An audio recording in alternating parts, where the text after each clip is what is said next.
Okay, this is starting up. We should have Ariel within moments as soon as she gets the invite, and we'll get this rolling. These tend to run a little while. We gave everyone some heads up, so hopefully we get a good audience in here. Just gotta wait for Ariel to get in, which can take a moment. There we go. Okay, make sure she gets the invite, and we're adding her now. Okay, she's joining in. Ariel, Hi. can you hear me? How are you doing? How can you? Good. Can you turn your volume up a little? Is there any way to do that? Yeah, can you hear me? Yeah, I can hear you. Let me see if I can get mine turned up a little bit. I have my headphones maxed, but let me double check that. Oh, no, I need to turn mine up. It was not turned up in the stream. Okay, talk now. Can you hear me now? Oh, perfect, Yeah, perfect. Way better. good. Reminds me of TV commercials. All right, fantastic. So, some of the people who may be joining in may not be familiar with you. They may not even be familiar with me. A lot of people on this page don't know that I am a high-level strength coach or that I compete at the world level in powerlifting. It, Uh, which one? which one? This is your main page, isn't it? Yeah, I know, but I post so many memes and funny stuff that not everyone's aware. I get people who come and go, I didn't even know you were a trainer. And it's like, you guys don't see me deadlifting 600 pounds all the time? Yeah. Just Videos thought I are up every day. know. Yeah, just 600. No. Right. So, and we're going to continue the series we've been doing. Of course, people will chime in as this goes. But if you would like to introduce yourself again for my audience, because Okay. not everyone knows who you are, even my normal followers. Yeah, and you have so many normal. What was it? 3 months Right. blowing up the way you did? What, it was like 3 months? Yeah. Yeah. I mean, I had 100,000 followers at the end of the year, and then I'm up to 272,000 right now. That's ridiculous. Yes. He's not a coach. Yeah, There's. I'm a strength coach. There's a big difference. Most personal trainers, and no offense to their profession, really don't know what they're doing. Yeah. I was The in the. average person, I mean, yeah, the average personal trainer can't get your deadlift to 600 or 700 pounds. They're, that's they're, that's a good place to start for me. So I was a trainer for 8 years. Yeah, I was one of the top paid trainers within the company. right. Uh, I do know what I'm doing. I have a graduate degree in exercise and nutrition. But now my business is more so centered around human behavior and anxiety, depression, things like that keep people from doing the things they say they want to do. And I get to the root of why they don't do those things so they can actually create that change for the long term Right. and do the exercise and nutrition. So I also do that end as well, but not before we address the root of it so they're actually able to apply it for the rest of their lives. Yeah, absolutely. And again, as I said before, I have hired Ariel in the past. I have been one of her clients for the work that she does. She's very good at it. Thank you. Thank you. You're Thank you. welcome. Hey, Sam, how have you been? Sam used to work with me at Gold's Gym a long Okay. time ago. Yeah. So, Joe, you want to introduce the topic today, or what do you? Yeah. Yeah. I'll go ahead and introduce it, and then I'll let you take it because last time we did, well, the time before, because we did sugar addiction, but we did a discussion of healthy masculinity, which is one of my big topics. But there's a lot of overlap in our topics with what we cover. So in this case, we wanted you to address hyper masculine females Mm-hmm. and the problems they run into in dating in the modern world and the whole dynamic we have back and forth. And I would always state that, it's like I tell the guys when guys come in and say, well, I don't have to be a good man, or I don't have to do, or I don't have to do that because women don't behave like women anymore, which again, I say to them, that is not an excuse. You have an obligation to still be a good man and to put forward your best, irrespective of the behavior of women. Like this is on you. This is your responsibility, but they'll blame it on women. It's women's fault that they can't Well, that be goes a to good man. the lack of ownership in our lives, and you Like, already that yeah, one. lack of accountability. So we can spin that over, and I'll segue into your discussion of hypermasculine women, and I'll let you jump into that Awesome. and explain what you mean by that and the So problems. the hypermasculine woman is the very it's this is sex. I mean, not necessarily a successful businesswoman, but the type A woman who always is driven to control, driven to success, driven to succeeding in everything, which isn't inherently a bad thing. And I'm also want to put out there, that doesn't mean you can't do these things and be a feminine woman. It means that it's a hat that you don, not a persona that you believe you actually are. So the balance of the two, the yin and the yang, the soft and the hard, that is where women in this day and age have lost so much of what we're not meant to be men. Like, it's that simple. We're not meant to be men. We can have masculine attributes. I mean, for God's sakes, I'm a fighter. I'm an MMA athlete. Right. Exactly. Right. I'm doing my first MMA fight in 2 weeks. I fight with dudes. Like, I've always been in masculine different things, but I know how to be a woman. And I also come from a formerly traumatic background in which that was the only way I knew how to operate. So I'm coming from the trenches. I'm not one of those people who's just like, oh, you're super masculine, you shouldn't do that. No. That was me. I created that persona early in my life.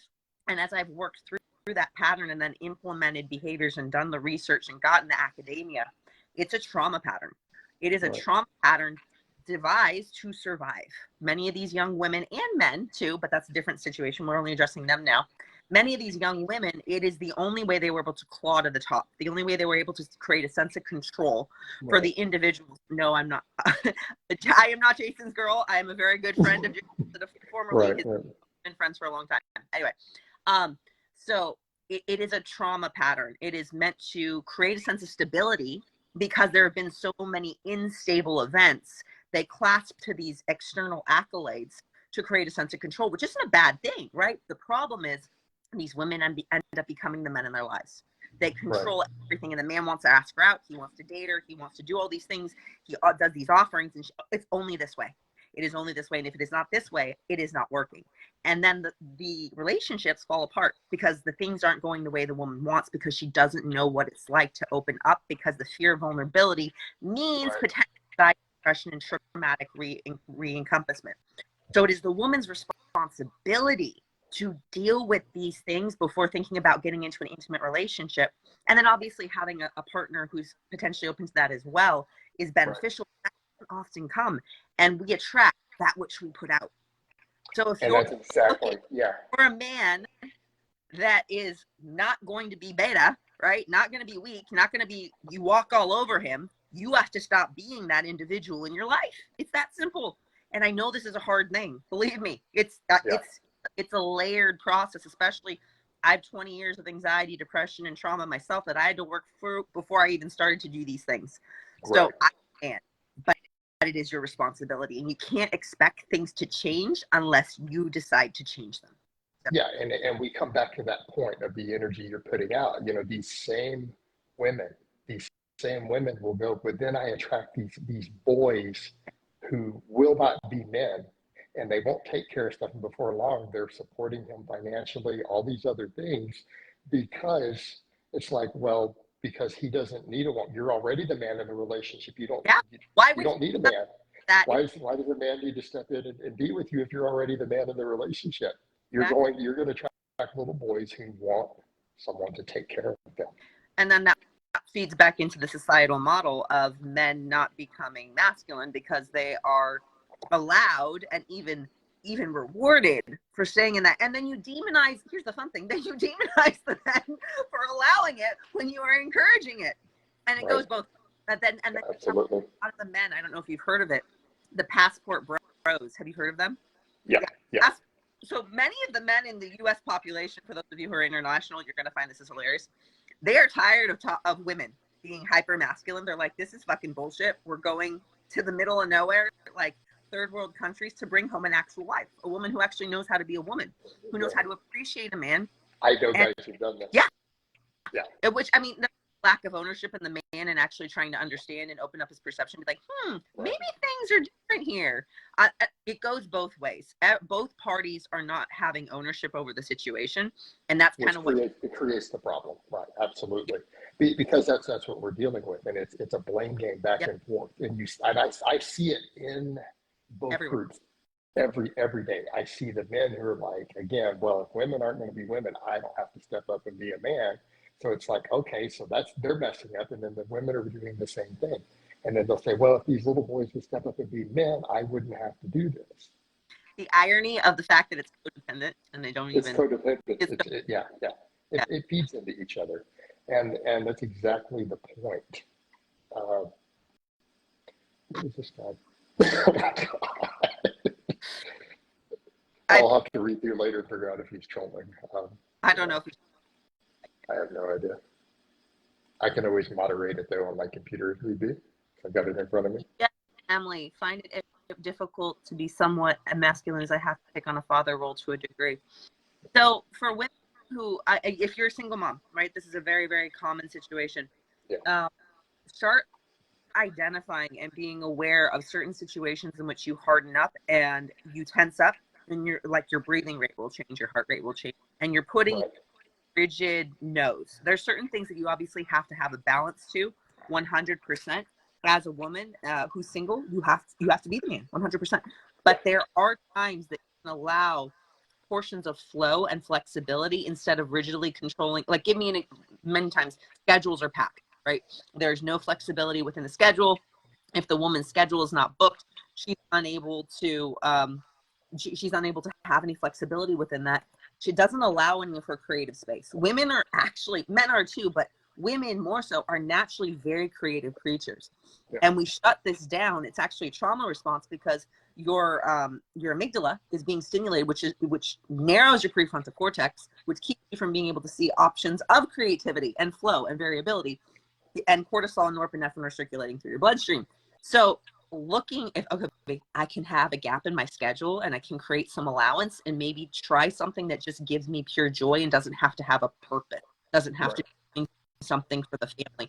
Starting to do little things that you actually enjoy, that will open up your awareness and allow you to actually feel your body again instead of you being hyper-regulated all the time. Right. You know, and that raises another topic that I brought up in the healthy masculinity thing is the single mother situation. That creates a situation where we have even more boys who have no idea how to become men.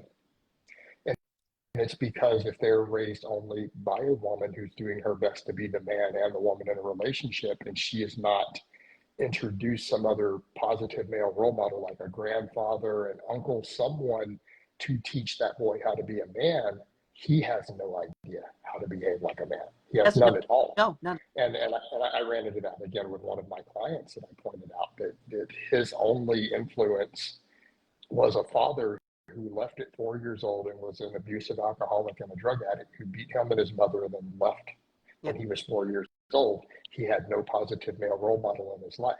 And at 19 years old, or 20 years old, he still lived with his mom.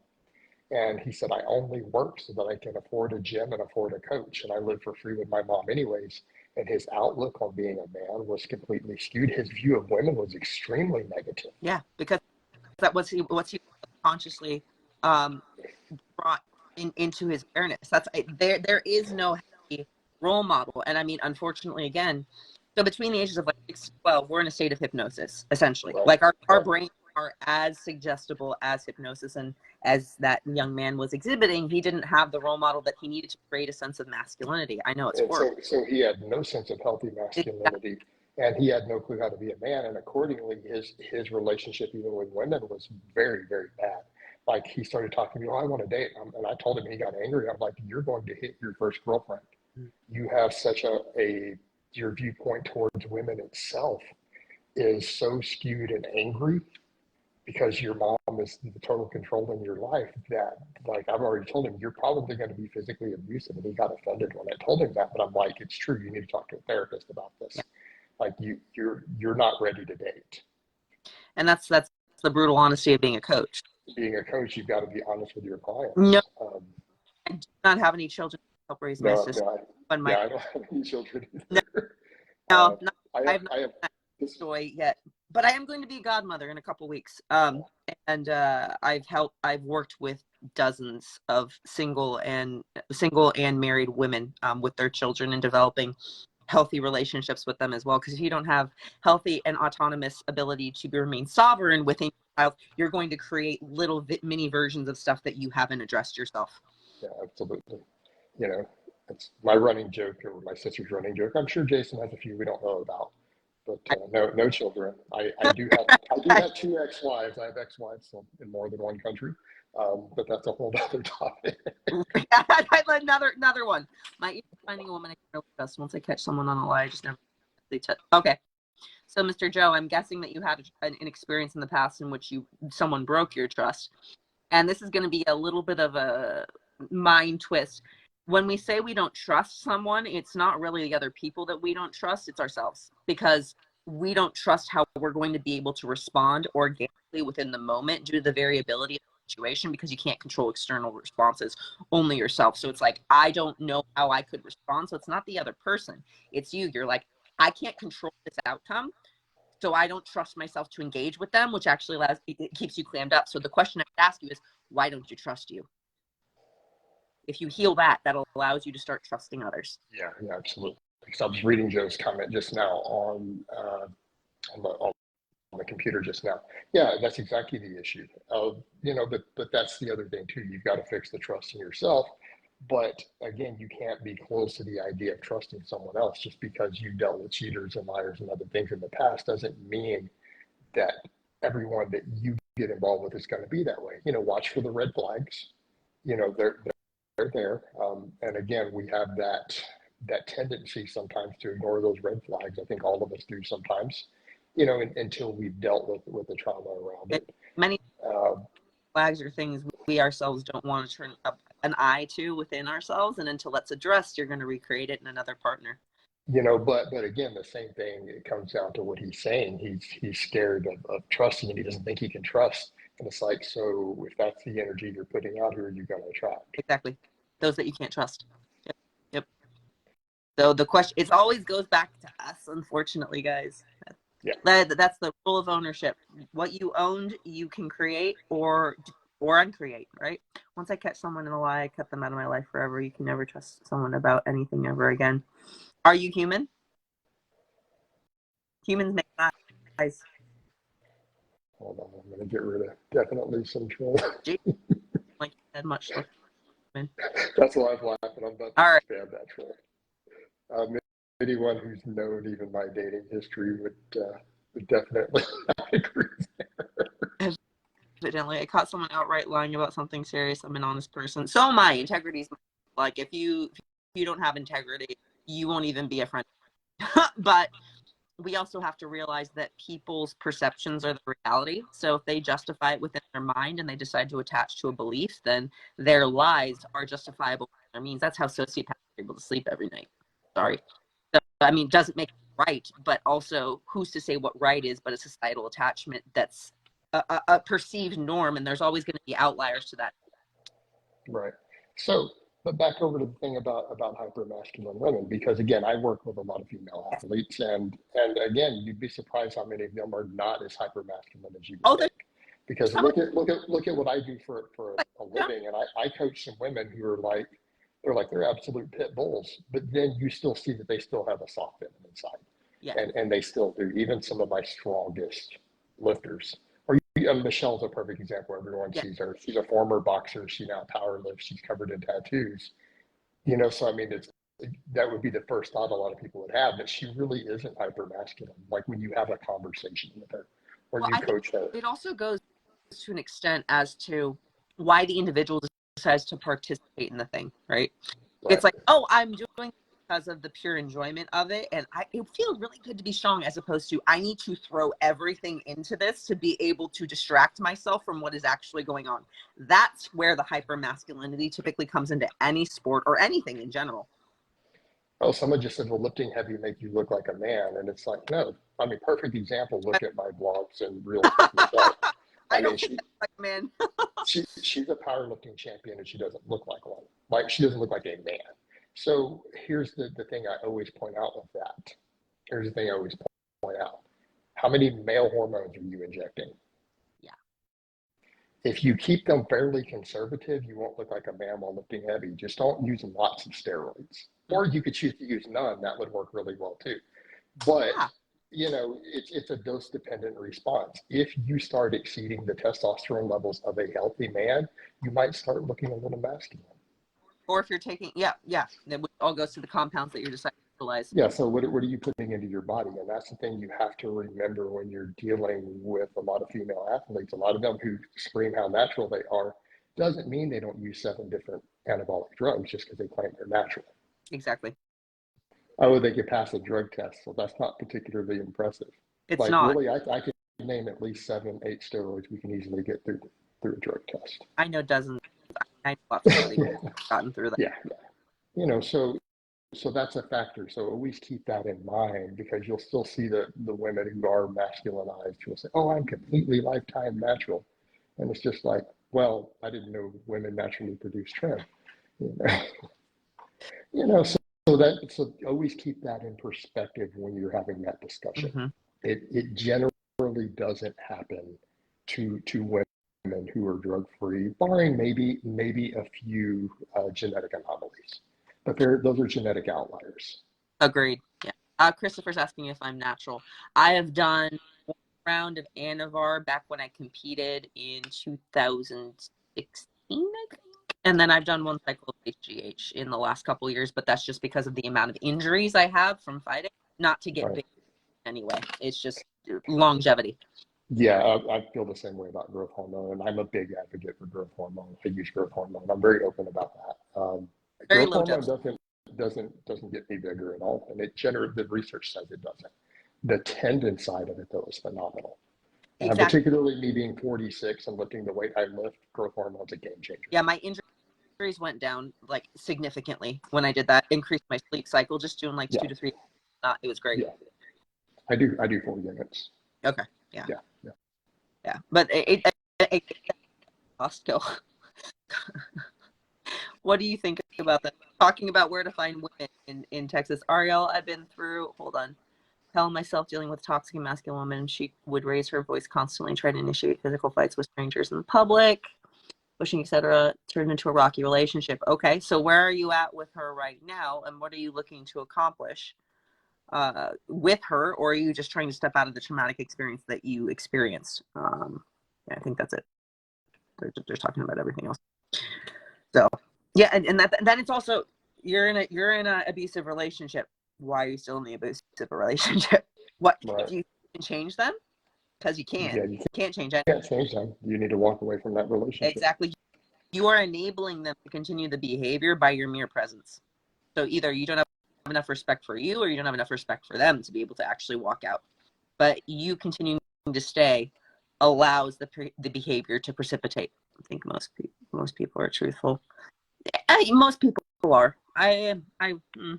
I don't know if I'd say most, but I would say that truth is subjective, believe it or not, 99% of the time for the individual. As crazy as that sounds, start noting it. Like, just start, like, sorry, my freaking laptop is talking. Having someone do what is like communications. Some people make white lies all the time and they don't even notice it. Right. And I call people on it, but girls, please mention. So yeah. What else do you want to spin off or get deeper into? Does anyone have any other questions other than that one comment? How many viewers do you have on your end? I only see 2 here. I see, for the live stream, I see 19 right now. Let's see what I see. Yeah, I'm going through banning a couple trolls there. And we get, like, and this is, again, a ridiculous one. Who would win in a fight between, they're talking to 2 of my clients, Emma and Michelle, and it's like, so let me understand your psychology correctly. You see 2 attractive, fit women, and the first question that pops in your head is, you want to see them fight each other. That's some sort of kink. Yeah. What is my political group? I don't have one. I'm independent. How do you get there are many ways. The majority just go and take a certificate process. I don't even really call myself a life coach. I prefer the term disentanglement mentor, entanglement of the memories and the traumas. But the easiest fast answer. That you can it depends on the state. It's a state-by-state basis, much like nutritionists. Certain places higher rigor, higher credentials. Some of them you can actually be federally prosecuted if you don't have the right credentials. But out here, it's pretty much certificate process. But like I said, I have 2 years of psych. I have multiple behavior and behavior and neuroscience credentials on top of that, as well as my own 20 years of therapy before I even got into it. So, yeah. Are we better under? Oh God. Yeah, I don't do politics on this page at all. I don't entertain political questions. I think online long distance relationships can work if both people are completely open in communication and exactly. They're hard though. Oh, they are. I know I've done this a couple times. They're very difficult. Yeah. Yeah, Idaho. Yeah, I had one boyfriend in Idaho, and it was one of the most difficult things ever. But the more open the communication, the more chance that it will continue to flourish, and it can't be long distance forever. So there has to be some sort of meeting point. Yeah. Or or it doesn't work out. Yeah. Yeah. That's exactly the problem I ran into with one long distance one. The long distance extended beyond the timeline that we had agreed to. Yeah, there you go. Yeah. I wouldn't say they never, but very rare. Very, very rare. I mean, they can work out. I know people who've had them work out very successfully, but yeah, they are difficult. They're very, very difficult. I mean, I have a friend who had one and then they're married now. They've been married for 15 years. Oh, wow. That's awesome. But you know, they were long distance. They were only long distance about 1 year though. That's not that long. Yeah. Yeah. The economy's great in Texas. I mean, I was the just economy's there. not good everywhere. I mean, it's the economy's down as a general rule, but yeah, it's pretty good here. Yeah, hence me just getting land there, which I have to. Yeah. But we all know things are coming that are just going to get more interesting very quickly. We were even talking about that this morning a little bit. Yeah, yes, we were. But yeah, we won't jump into politics in here. I try to keep my page as politic free as I can these days, and I don't even discuss my own political views online for the most part. Well, that's the thing, Jeff, is for certain areas, dating someone who's of similar mind and soul and drive is very difficult. There are certain places that are very difficult to date because they just don't have people that are actually looking for something of substance, i.e. high metropolitan areas like California and New York. It's horrible. Yes, I bought land in Texas, right outside Austin in Llano. So yeah, Jason and I still have a country line dancing outing to go to. We do. Yeah. I totally messed the geography up when I got out there. I was like, damn. So next time. But yeah, that it just depends. Just depends. So, does anyone have any questions? There. I'm trying to keep up with them on the computer too. It makes it a little easier to go back and forth. Emily, let me know if I suggested gives any sort of semblance of direction for you going forward.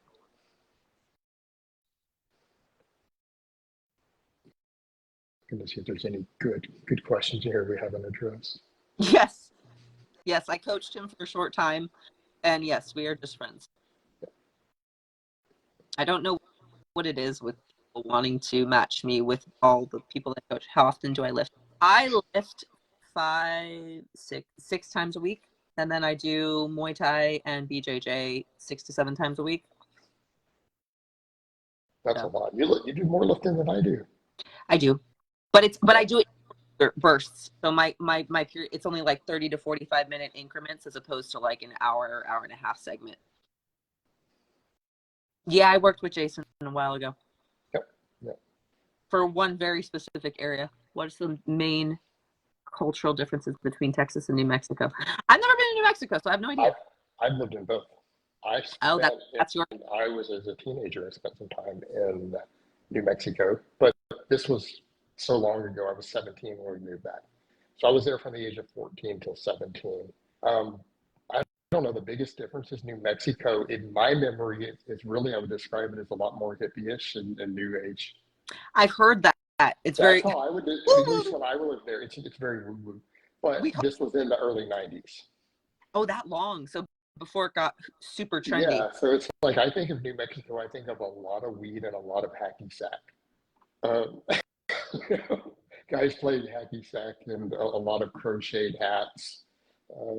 That's what I think of a lot of the culture. But then you also have, but we lived really close to the Navajo reservation. Okay. Kind of like so then you had a lot of that. Yeah, a lot of that carried over. The crystals and the shamans and all that. Yeah.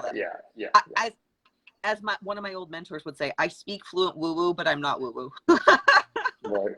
So I'm a 3-stripe blue belt, but I compete regularly. I fight every month, actually. I have 4 gold and a silver this year so far. And as I mentioned before, I'll be doing my first amateur fight in 2 weeks because I'm batshit insane. Trouble dating and have it considered a long distance relationship, maybe an online relationship. It all goes to communication, Emily. All goes to communication, and you guys being on a undeniably open playing field. Like everything is laid on the line, because when you're long distance, especially for someone who has trust issues, the insecurities are going to pop up. Like, oh, is he dating someone? Yeah. Like, I know I've been there. I was there a decade ago with a very similar situation. So you have to also very much make an agreement with yourself. Like, I'm going to be working through this stuff on my own as well. And he needs to be on the same page depending on what you guys are both looking for. So he doesn't get caught off guard by your potential insecurities. No, I am not his roommate. Oh, that's a troll. I got to figure out how to get rid of it. What's your guillotine? I love when people do a snap guillotine. I can't tell you how many people have gotten those. All right. Jeff, I'd have to respectfully disagree. I have 3 friends who have, like, it's rare, don't get me wrong, it's not the norm, but I have 3 friends who ended up getting married based off of online relationships, and they've been married for 6 years in beautiful, beautiful partnerships. So it's rare, but like I said, it's anything. It goes to the individual and how they decide to show up. I do both. I do gi and no gi. I started with no gi, what used to be my favorite. Lately, I've been really enjoying gi because of all the grips and using the gi to choke people. It's a fun one, and then also it's a little easier for judo throws as well. Okay. Sorry about that. I had to clear some trolls out of there. All good. Hop in. It's impressive. It's almost impressive with how many profiles they make and how quickly. Oh, it really is. It really is. And these are the ones who managed to get through my spam filters. That's impressive. You're like, bro, give it to you. Bye. Right? And then bam, gone. Bam. Yeah. Yeah, no, I've done Naga multiple times. I probably have at least 10 medals from them. My last Naga, I broke my nose 2 minutes into the first fight because she kept shooting so high. She was like, so when you're shooting, you probably know, she was shooting high. She said she was trying to take me down. She wasn't. She kept trying for my chest and my face. 4th time she hit my nose and she broke my nose and it went crunch and I jumped off the mat. They assessed it. They were like, we can't do anything now. You have to go to the hospital. What do you want to do? And my coach was like, what do you want to do? I was like, I want to fucking kill her. So I went right back in. She beat me, but then I had 5 more fights and I won all those. What's the toughest part of my training? I think that one's for you. Advice. Who's AT? I am not aware of AT. I know who they're talking about, but the problem is that I don't know enough about him. I hear so much negative stuff that I can't sort through it. And I quite frankly don't have the time to go through all the Tate. His last name is Tate. I just don't have the time or the energy to go through it. That gentleman. Yeah. Yes. I'm not going to pretend to know enough about him either. It's the same. I've had people say, but you would really like, and then they tell me what they think I would like. I'm like, you don't know my viewpoints that well then. Right? Yeah. Yes, I am having my first amateur fight. I am thinking about going pro. Like I tell everyone, let me get a hit to the head first and see if I'm okay with getting concussed, and then we'll go from there. All right. Someone asked what's the hardest part of training. If they want to know on mine, recovery is the hardest part. To me, training is easy. Like, I don't consider walking in and repping out 500 plus pounds on a deadlift to be difficult. Like, at all. To me, that's not a big deal. I can do that with no caffeine. Walk in and just do it. Recovery is the hardest part of training for me. Is the recovery? It's recovery is everything with what I do. For me, it's creating the time and actually oh, it's you too. Yeah, because we're athletes, right? We're like, let's train all day, and you're like, no. Yeah, exactly. I mean, so people ask, hey, if you could train any way that you want to recover, I would max on deadlift 7 days a week. If I could recover, because I love heavy deadlifts, I would throw 600 plus pounds on the bar. I would pull it every single day without fail. 7 days a week and never take a day off. If I could just train however I wanted. Oh, I would train more if I could as well, and I train a lot already. Like when I first met, I was training like 6 hours a day. I've cut it down to like 3 to 4. Yeah, whereas in reality, I do 2 heavy deadlift sets a week, 2 sets. That's it. I train for 4 hours a week. I'm done with my lifting. Michael, you said you're focus on yourself first. Okay. So I've dated veterans. I've worked with dozens of veterans. The biggest thing with veterans that I've found is when you come out, you are given no structure, right? And you're clinging structure. And what happens with a relationship many times when you come out is you attach and affix yourself to a woman or man, whatever it is, because it provides a sense of stability when you are like scrambling out of the freaking hole of not knowing what to do with life. When you're getting out, you have to focus on yourself and create a sense of stability, autonomy, and sovereignty within your life before even thinking about trying to pursue it with someone else. Otherwise, that woman will become the object of everything. And depending on the woman, she will tell you to get the fuck out of her life very quickly. And it will become codependent very, Or very to become codependent. Yep. I've seen this with one of my really, really good lifelong friends when he got back from Iraq. Like when he got out, he was a mess. Yep. And it took a while. And he got married, had 2 kids, they got divorced. They got divorced within 3 years. He has full custody of the kids now. It's a whole messy situation. But I watched him kind of go through, the whole situation. But he was military police and stationed in Iraq. And when he got out, he had no structure. Yeah. He was trying to figure out the world. Again, he got married really fast. Poor baby. Yeah. Well, and that's another thing with the VA, because they don't know who he actually is and they don't allow themselves to. So after why do so many people hate Jason? You're somebody who actually knows me. Yeah, I do. And what was I going to say? Yeah, that's the biggest thing with veterans too, is like they don't actually take care of them. They don't assimilate them into society. No, if I were sort of, it's a big family. It would create a whole program for assimilation into society. That would be the biggest thing. Yeah, again, I've seen the same thing. I watched it with a family member of mine recently, but I'm not going to go into all of that on here. You know the private stuff and it's on the private law. But he was dealing with some issues there. And I've seen that a few times too. And I think that's one of the biggest failings we have is getting veterans rotated back into society when they get out. They don't do a good enough job of that. Well, they basically brainwash them. They subconsciously create these systems, which aren't bad, right? As if you're a soldier, wonderful, but that's not the way to live life at all. It's not the way. You can't function in society as a soldier, as a civilian, right? You can't take that persona, and this goes to personas and identities, right? And every single one of you on this is functioning under a persona and identity. Just an FYI, you're operating in your system right now, either cognitively or not cognitively, is a persona or identity. The difference between me and you is I know that this is a hat I'm wearing, not who I actually am. Right? The persona that I'm deciding to come up on right now, this isn't necessarily who I am. It's something I decided on. The difference with the soldiers is they are all thinking that that's who they are and not creating the distinction between their mind and structure and routine and who they are as a being. All right. Let me go through and get rid of the trolls again. There's more trolls. Oh, there's always more trolls. Okay.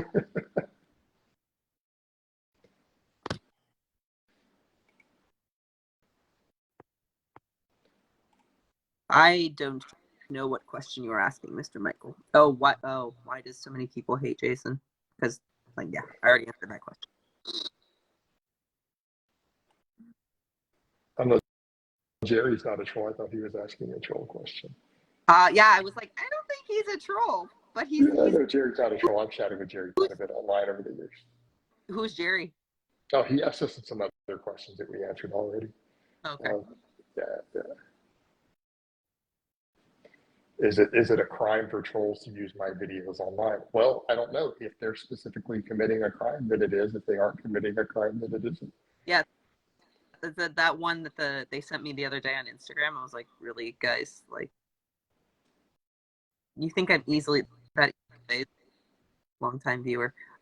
Well, nice to. Yeah, I know. Jerry's a long-term fan. No, he's a good guy. Damn, 2014. That goes 9 years. That's a long time. On YouTube then too, as well, I'm guessing, right? Yeah. So, all right. Anyone else? Questions, comments, concerns? I don't know if Emily's still there. She didn't get back to me as to whether that would be advantageous or not. But maybe she won't. This is a small amount. point. Like, Yeah, we get a lot more sometimes, but I think as we do more of these, I think one of these we ended up having a couple hundred in that one store. yeah, there was, but it's also been, at least, I don't know about on your end, but it's been weird out here. It's been very like, still everyone's on that vacation, holiday, weekend vibe. Yeah, yeah. Plus, there's the whole Facebook algorithm problem, which everyone in all the groups, the creator groups I'm in, we've all been talking about it. Well, Everybody's traffic is down. you've become the meme king. I know, I have. Well, some of those memes went crazy viral. I had one that had, gosh, I don't even remember how many millions of likes. I had one that hit like 10 million likes. Million. That is insane. Yeah, yeah. Which one was it? It was honestly, it was one about Chick-fil-A actually of all things. It has so insane amounts of traffic. Chick-fil-A of all things. Yeah. What age would you start kids lifting weights? As 10 or age 4. 10 or stage 4. I would say body. I'd say body is. Well, here's my answer to that. Can they control the eccentric? Yeah. Yes. So that's what you're looking for. Don't let them touch weights till they can successfully control an eccentric rep. And if they can do that, and again, for those who don't know what that means, the eccentric rep is the lowering towards gravity. Concentric is lifting. Yep. So if they can control the eccentric, you can start them resistance training if they want to do it. Yeah. What I will never recommend is to force a kid to lift weights who has not jumped up and said, I really want to lift weights. Yeah. Don't be throwing it. It's a bad idea. Well, in anything in life, force the child. Give them options and allow them the power of choice. That actually starts to teach them autonomy and sovereignty, right? It's like, okay, we give you 3 options. You choose which one you want to do. You have that power right there. And it's brilliant because you're still controlling the options. So they don't know the difference, but they're going to give them a choice. Mm-hmm. Yeah, absolutely. Correct. But, but that's how you create a culture of fitness within your family is absolutely to do that, to let them observe and wait for them to come to you and ask. And I get clients who ask me these same things because they have kids who they want to get lifting. And I always tell them that, wait. Oh, we're getting a question. Meme stuff for Jason. Okay, so I will go. Can a pregnant woman lift? It depends. If they're clear by the then up to the 2nd trimester is pretty typical. I've trained and worked with that. And then those who are athletes, we used to joke this one woman was going to deliver on the weight floor, and she actually almost did. It's just depending upon I watched one I know in month 8 deadlift 405. That's insane. Yeah, she's a champion though. I mean, obviously. Yeah, but it's below her normal match. She's like, I'm down to 405 on my deadlift because I'm 8 months in. But we're balanced. We're balanced physiological stressors, right? Right. High power job and doing 5 million things. So it's opposed to dose dependent. Never take something that is not meant to you lift to. Oh my God, I'm not even gonna lift to. Here's my forearm. I don't know. Okay, don't really understand the meme stuff. Why are kids? Oh, so societal, economical, stress. Children are allowed to be obese. It's condoned. There are so many different things that go into that. Yes, the food does have a portion, but it's also the behavior to the food, how the family models the behavior. Yeah, there's a family cultural aspect to that. I mean, we could say, yes, the food is the physical cause of the obesity, but it's like you're pointing out, the psychological is important. What they're being taught, their relationship with food is really a big deal. Exactly. It's never, my phrase is, it's never about the thing. It's about attention and the belief, energy behind the thing.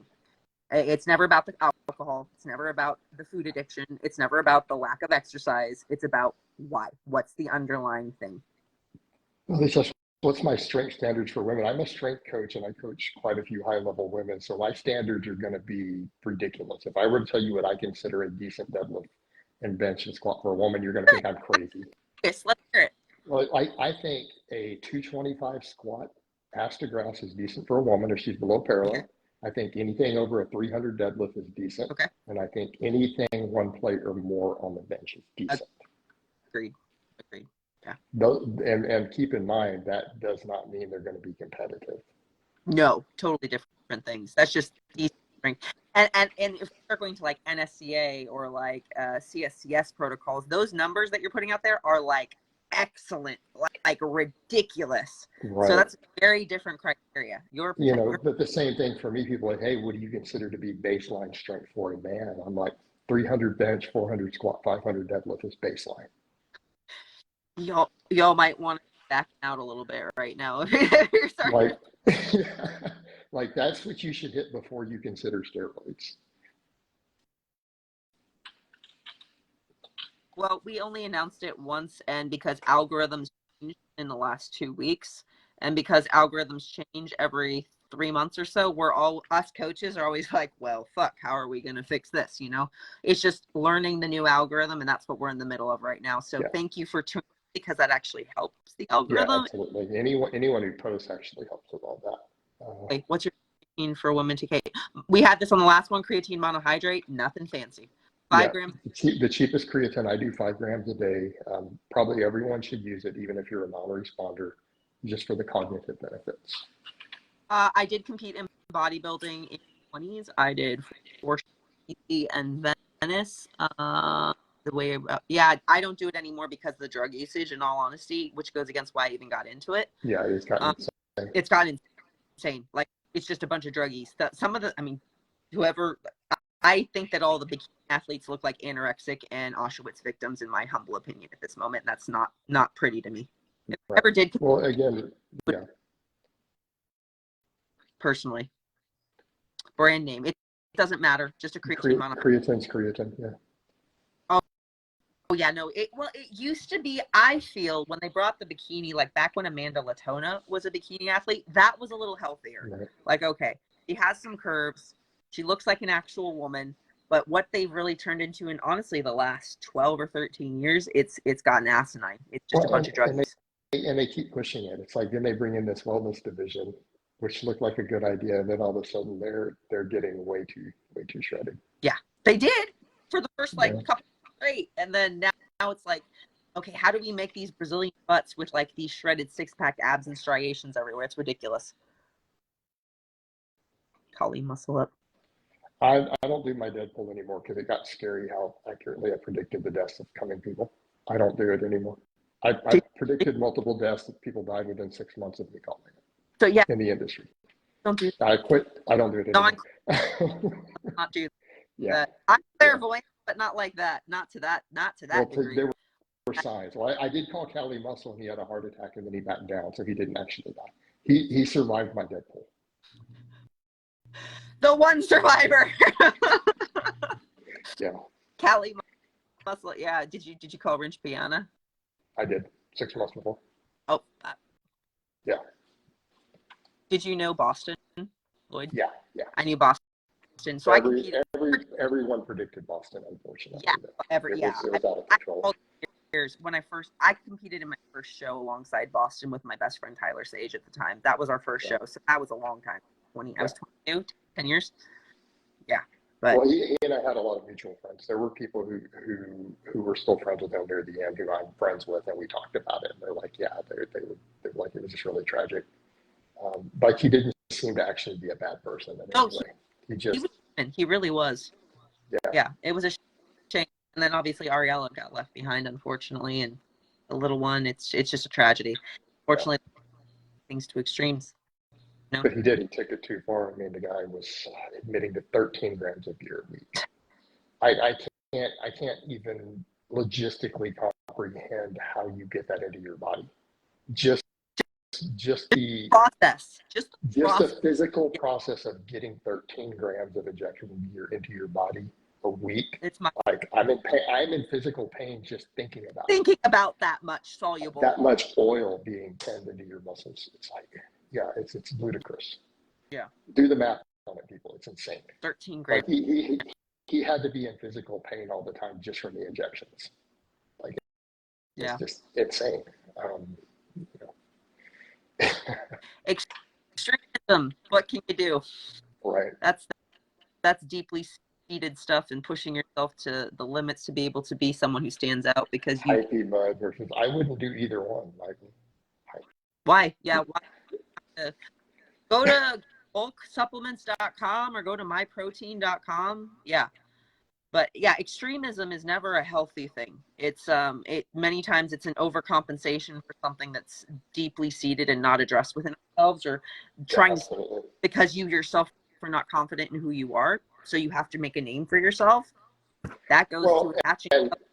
And we come over to that as athletes. We're all prone to that to some extent, and it's having to reel it back in. I mean, I'll be the first to admit, left to my own devices, I will overtrain. Same. I will absolutely overtrain. So it's like people are like, really, you only train in like 4 hours a week right now? I'm like, yes. When I walked into, it's not, if given left to my own devices, I'll have 3-hour workouts, and I have over 40, and I start getting injuries every single time. When I got bit by the rattlesnake last year, it was 2 days after the ICU, and I walk into class with crutches and my leg wrapped, and coach is like, I draw the line at rattlesnake bite. You're sitting on the sidelines. I remember when you got that snake bite. Yeah. Yeah. I remember that. I became the most avid, like, what is it? I was like, get his ass up, side control, because that's all I could do for like 4 days. What's your thought? I don't recommend it, actually. I think it can dehydrate you. Why would you do sauna after lifting? Is that a thing now? Well, I guess the whole idea, people are doing hot therapy. They do cold therapy is insane. Like, just. Oh, I know. Yeah. But then cold therapy right after, you are shutting down the inflammation response. You're going to gain less from the workout. It's ludicrous. Like, the science behind it's pretty clear that it is going to reduce your training response. The sauna I get because they're trying to get heat, but you're also dehydrating. Dehydrating, and why are we exacerbating the inflammation process and just allowing the body to do its thing? Right. Like, if you outside time, okay, but within the training window, like 2 hours, right? Don't do it. If you wanted more inflammation, you could have done one more work set. There you go. Easy, cheaper. Yeah. Yes, we are both in the U.S. I'm in California. Jason is in Texas. Yep. I'm not here for much longer. I have landed. Yeah. I recently, when I first started my online stuff, though, I was actually in the UK when I started my original YouTube. Oh, your original YouTube. Yeah, I remember you telling me. But I was from Texas, but I had moved out there, and then I started my YouTube like 6 months after I moved to the UK. No, before the trolls, right? Oh, yeah. I didn't have any of those problems like that. Not after. Okay, so we were just talking about this. Not after lifting weights. Not after. Not. If you want to do them before or in the evening or outside of the 2-hour training block, it could be advantageous for recovery by helping with the inflammation repair and remodel phase, as well as pulling toxins. But do not do them after lifting weights. Not too close. It needs to be pretty far out. You need the inflammation from the workout to break down the muscle tissue to create the hypertrophy response that you are seeking from lifting.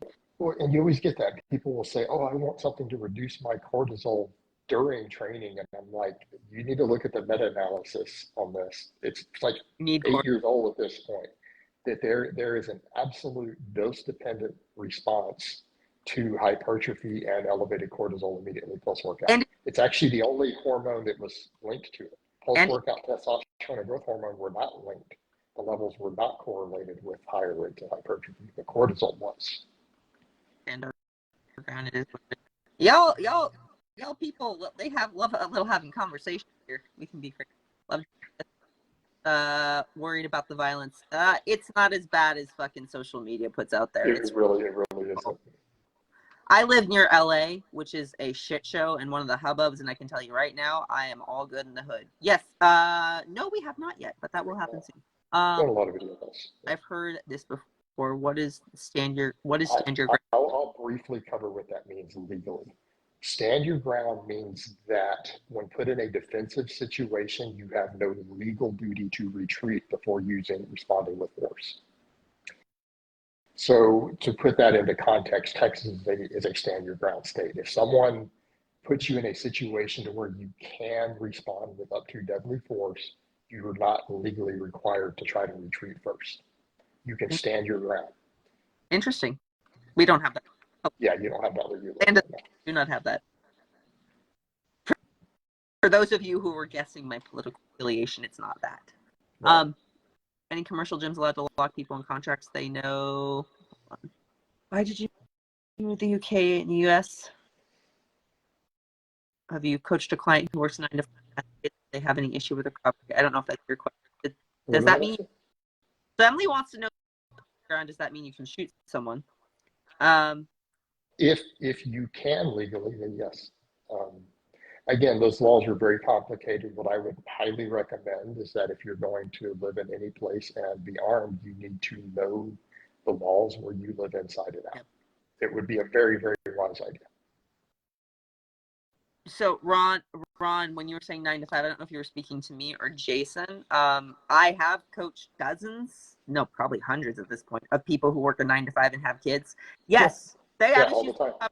They're sleeping. I have competitors who do They're that. overly stressed. They don't take care of themselves. They're at the end of their totem pole. And the funny thing is, exercise is meant to be self-care when it actually creates more stress on the system. You need to get that in check before you even think about adding exercise if you want it for longevity. So Right. exercise and dieting are a luxury, not a necessity. But they are beautiful for, you need them, right? You need physical movement, but you don't have to train at a powerlifting level. Right. I think Mary is a yeah, definitely. So she got through the spam filter. Let's see if we can fix that. Well, because she actually had a pro. Yeah. Okay. Oh, she's gone now. You're in the South. Yeah, she's gone.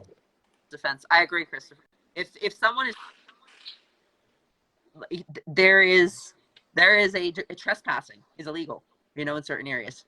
It's just that simple, right? If the individual decides to intentionally put themselves in that situation, that is their decision and the beauty of free will, which means, guess what? The other opposing party can also have the beauty of free will. Right. And I'm not going to do a whole law class on laws in this live stream on that. There are very, very specific laws regarding trespassing and use of force where I live. Because they have nothing better to do with their lives. Yeah, Jerry, they literally have nothing better to do. I am the reason that they get up every morning, apparently. You're their God. I am basically their God. I'm their deity. I'm very flattered. Kidding. The funny thing is that they troll you, and it's like they're the point of fixation. So it's ironic. It's super ironic. That's the hilarious thing to me, that they think that at this point, with how much time, like, that any of it will actually phase you. Right. It's ridiculous. I don't think they realize how much of that brushed off over the decade. Yeah. Hey, it's trolling. It's ridiculous. I have about 30-minute naps at some point in the day for. It depends on the individual, Ron. It really does. I love naps. I love naps for what I do. Naps are great, but there is actually Andrew Huberman has a really good podcast on naps, I believe, and like sleep, in which there's like a strategic way to do it, because if you sleep a little too much and at the wrong point of the day, can actually make you more exhausted and mess with your sleep cycle. So go to Andrew Huberman and type in sleep naps, and he goes into a structure there. There are certain, because your brain goes into certain brain waves. When you go to sleep, you go into certain brain waves. And if you wake up too early or you wake up too late, it will mess you up. And I don't have that off the top of my head, and my notes aren't on me. So go and look that up.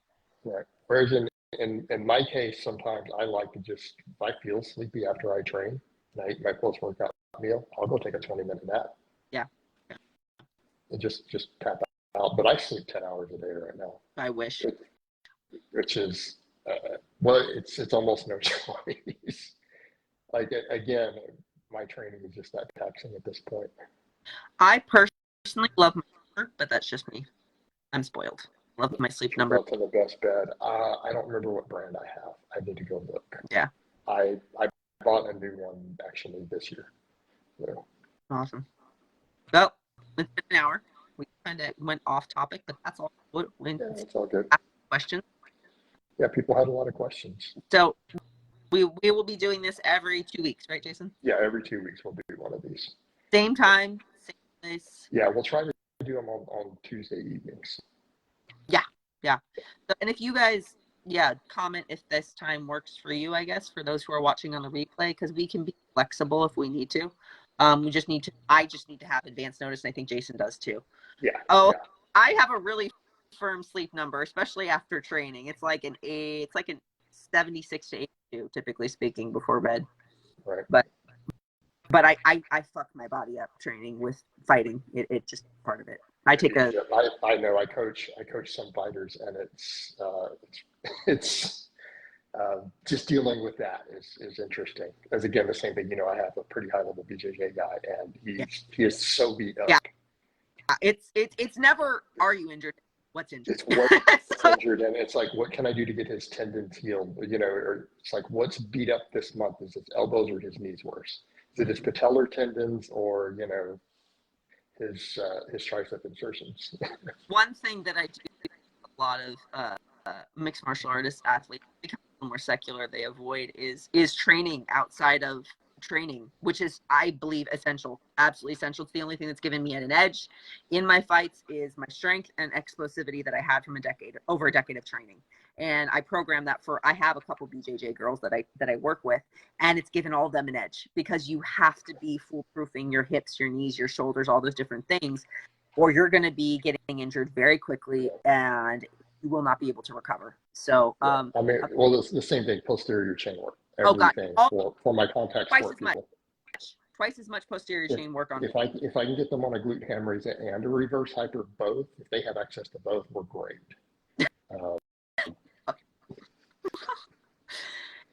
Have a good night, Michael. All right. Yeah, same thing with band work. Just like I do with all my power lifters, my fighters, I do a lot of high rep band work for tendons. Awesome. All right, I gotta get to the store. Love talking. Yep. So we will wind this down. It's been fun. Love all of you guys and gals, and we will talk to you next time. Shoot me a message or hit him a message, Jerry. We'll talk to you soon.